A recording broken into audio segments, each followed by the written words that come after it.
สวัสดีทุกคนสวัสดีครับวันนี้สิพาไปเบิ่งการปั่นมันเนาะก่อนอื่นก็ฝากกดไลค์ฝากกดแชร์กดติดตามให้บ่าวคันมีกำลังใจเฮ็ดคลิปต่อเด้อทุกคนเด้อวันนี้บ่าวคันมีโอกาสได้ผ่านมันเนาะเพราะว่าเมื่อวานนี้เฮาคนเรียบร้อยแล้วเนาะมื้อนี้เฮาก็สิมาผ่านมันเนาะนี่จำนวน3รถเนาะ3รถไทยเฮานี่แหละแต่ว่ามื้อนี้บ่าวคันจ้างคนแน่เนาะจ้างแล้วก็หาอ้ายน้องมาซอยแหน่แบบว่าเฮาว่านกันนะเขามาปั่นน้ำเฮาบัดแล้วเฮาก็บัดฮอดยามที่เขาปั่นเฮาก็ไปปั่นน้ำเขาเนาะคันว่าบ่สั่นก็คือสิบ่แล้วดอกทุกคนว่ามันหลายเนาะอันนี้ก็บรรยากาศโอ้แบบเร่งด่วนทุกคนย้านมันบ่แล้วเพราะว่าอ้ายน้องเพิ่นก็ว่าให้มันแล้วภายในเช้าเดียวเนาะเพราะว่าเพิ่นสิค่าไปกู้มันเอามันไปขายเนาะทุกคนเนาะอันนี้ก็คือบรรยากาศเร่งด่วนทุกคนใช้เวลาก็3ชั่วโมงทุกคนประมาณ 2-3 ชั่วโมงนี่แหละเนาะบรรยากาศก็บ่ร้อนปานใดมื้อนี้พอเฮ็ดอยู่เฮามาสวยทุกคนเพราะว่าเฮานอนบ้านเนาะ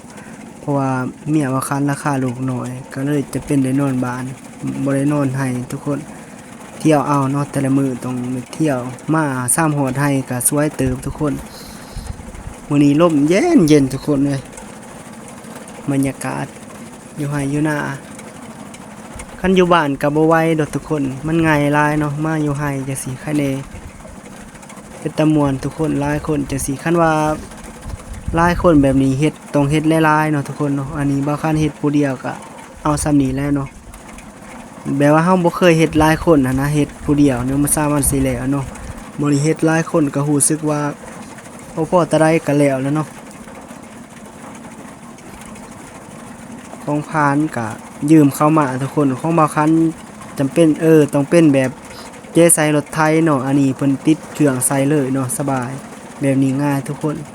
คือแบบของบ่คันหันยากที่สุดเด้อทุกคนเด้อมื้อนี้สิมาเล่าประสบการณ์เนาะประสบการณ์ที่ว่าบ่คันเฮ็ดมันนี่เนาะแต่ละปีนี่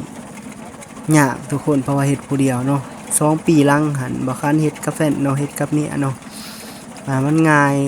บ่คันเฮ็ดเที่ยวนึงนี่4-5ต้นมันแห้งเนาะมีเที่ยหนึง5ต้นปลาย2คนผัวเมียเฮ็ดทุกคนคิดเบิ่งว่ามันยากส่ำใดเนาะในช่วงปี2023หั่นมันแพงอยู่ทุกคนเพราะว่า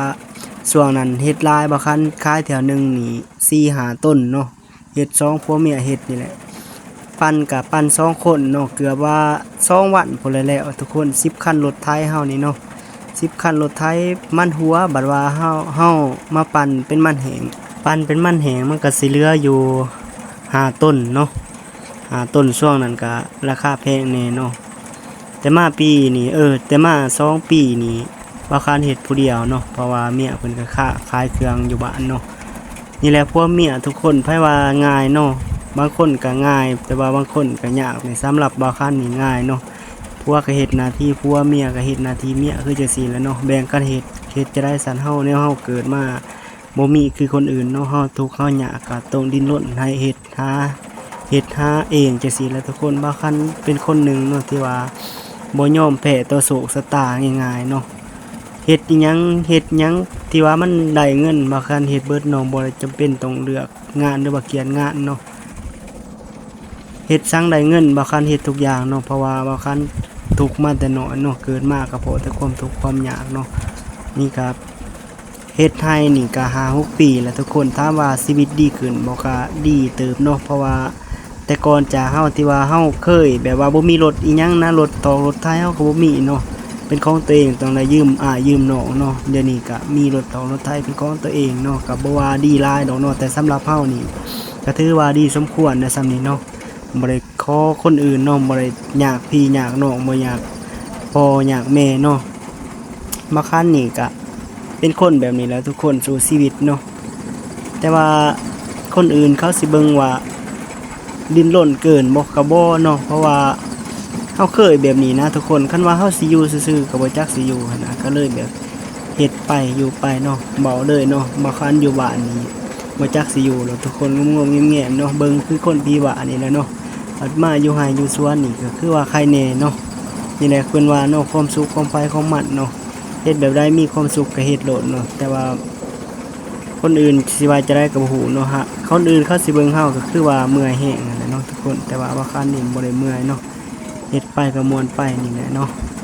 นี่ก็ตอนนี้เฮาก็มาฮอดเวลากายครึ่งทางแล้วเนาะทุกคนเนาะก็เหลือบ่หลายแล้วเนาะใช้เวลาอยู่เกือบ2ชั่วโมงเลยเนาะนี่แหละทุกคนคันมาหลายคนนี่มันก็บ่ได้ยากเนาะเฮ็ดง่ายคราวเดียวก็ว่าแล้วเนาะจนตื่นนะแบบว่าเฮาเคยเฮ็ดคนเดียวนี่มาเฮ็ดหลายคนก็แล้วไวเนาะทุกคนเนาะบ่ขาดคิดบ่ฝันว่าสิมีอ้ายน้องมาซอยมื้อนี้เนาะบ้านนี่บ่คันก็คิดหนักอยู่ได้นี่จักสิเฮ็ดจังได๋หน่อยจังสิแล้วมื้อนี้เนาะเพราะว่ามื้ออื่นต้องค่างานทุกคนค่าเวียกในอยู่เฮือนน่าสิบ่ได้ออกมาให้เนาะว่ารู้สึกดีใจหลายแล้วเนาะที่ว่าได้สำเร็จมื้อนี้เนาะเดี๋ยวตอนแรกบ่คันก็สิผ่านผู้เดียวเนาะนี่หลังจากที่ว่าเฮาผ่านแล้วหรือว่าคนเป็นกองไว้จังซี่เฮาก็สิมาสะออกเพื่อตากให้มันแห้งเนาะทุกคนเนาะนี่เลยเนาะมาฮอดขั้นตอนนี้ก็เสร็จสิ้นภารกิจทุกคนเนาะ